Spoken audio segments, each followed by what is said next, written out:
கர்த்தருடைய பரிசுத்தமான நாமம் மகிமைப்படுவதாக.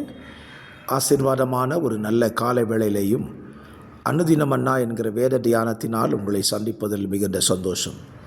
கிருபையாய் கர்த்தர் நமக்கு தந்த இந்த நல்ல நாளுக்காக கர்த்தரை துதிப்போம். இந்த நாளின் காலை வேளையிலே கர்த்தருடைய வார்த்தையை தியானிப்பது நமக்கு மிகுந்த ஒரு ஆசீர்வாதம்.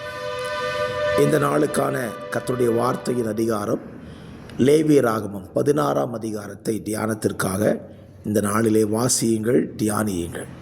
34 வசனத்தை உள்ளடக்கின இந்த அதிகாரம் ஆசரிப்பு கூடாரத்துக்குள் பிரவேசிக்கப் போகிற அல்லது மகா பரிசுத்த ஸ்தலத்துக்குள் பிரவேசிக்கிற ஆசாரியன் எப்படிப்பட்ட பரிசுத்தத்தோடு பிரவேசிக்க வேண்டும், எப்பொழுது பிரவேசிக்க வேண்டும், அவன் பிரவேசிக்கும் பொழுது அவனுடைய வஸ்திரங்கள் எப்படி இருக்க வேண்டும் என்பதை குறித்து மிக தெளிவாக ஆண்டவர் இந்த அதிகாரத்தில் பகிர்ந்திருக்கிறார்.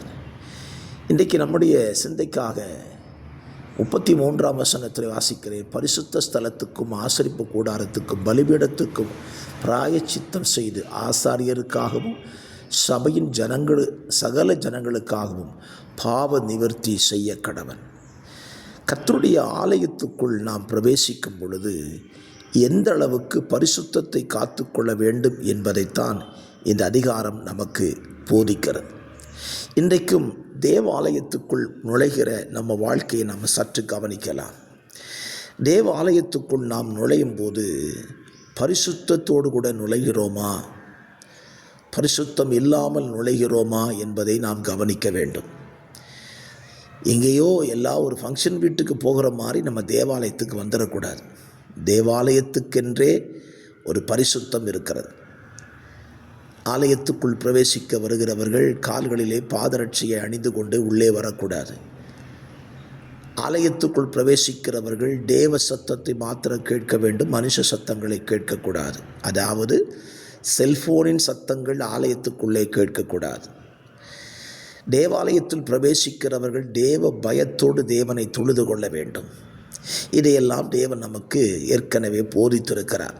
ஆனால் இன்றைக்கு தேவாலயத்துக்குள் பிரவேசிக்கிறவர்கள் மத்தியிலே பரிசுத்த குலைச்சலை பார்க்க முடிகிறது, தெய்வ பயமற்ற சூழ்நிலையும் பார்க்க முடிகிறது. ஆகவே இந்த காலவெளியினுடைய வார்த்தையை கேட்கிற அருமையான கர்த்தருடைய பிள்ளைகளே, மற்றவர்களை நாம் விட்டு விடுவோம். நம்மை நாம் இந்த காலவெளியில் யோசித்து பார்ப்போம். நாம் தேவாலயத்துக்குள் செல்லும்போது தெய்வ பயத்தோடும் தேவனுக்கேற்ற பரிசுத்தத்தோடு தான் நுழைகிறோமா, அல்லது அலட்சிய ஒரு போக்கோடு நுழைகிறோமா? தேவன் பழைய ஏற்பாட்டிலே தன்னுடைய பலிபீடத்திற்கும் கிருபாசனத்தண்டைக்கும் சேரப்போகிற பிரதான ஆசாரியனை இப்படித்தான் வர வேண்டும் என்பதை குறித்து தெளிவாய் அவனோடு பேசியிருந்தார். அதை மீறும் பட்சத்தில் அவர் அவனை சிட்சிக்கவும் செய்கிறார். ஆகவே இந்த காலவெளியில் நல்ல சிந்தையோடு இந்த நாளை துவங்குங்கள். ஆலயத்துக்கு செல்லுகிறீர்களா? தெய்வ பயத்தையும் தேவ பரிசுத்தத்தையும் உங்கள் வாழ்க்கையில் காத்துக்கொள்ளுங்கள். அது நிச்சயமாய் உங்கள் வாழ்க்கைக்கு ஆசீர்வாதத்தை கொண்டு வரும்.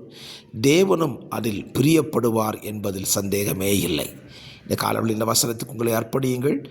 கர்த்தர் உங்களை ஆசீர்வதிப்பார். பரிசுத்த பிதாவே, இந்த காலவெளியிலே தந்த நல்ல தியான சிந்தையின்படி ஆலயத்துக்குள் பிரவேசிக்கிற நாங்கள் பரிசுத்தத்தையும் ஆண்டவரை தேவ பயத்தையும் காத்துக்கொண்டு ஆலயத்துக்குள் பிரவேசிக்க எங்களுக்கு கிருபைத்தார். வார்த்தையை கேட்கிற நம்முடைய பிள்ளைகளை கர்த்தர் ஆசீர்வதியும். இயேசுவின் நாமத்தில் ஜெபிக்கிறேன் நல்ல பிதாவே. ஆமேன், ஆமேன், ஆமேன். God bless you. கர்த்தர் உங்களை ஆசீர்வதிப்பாராக.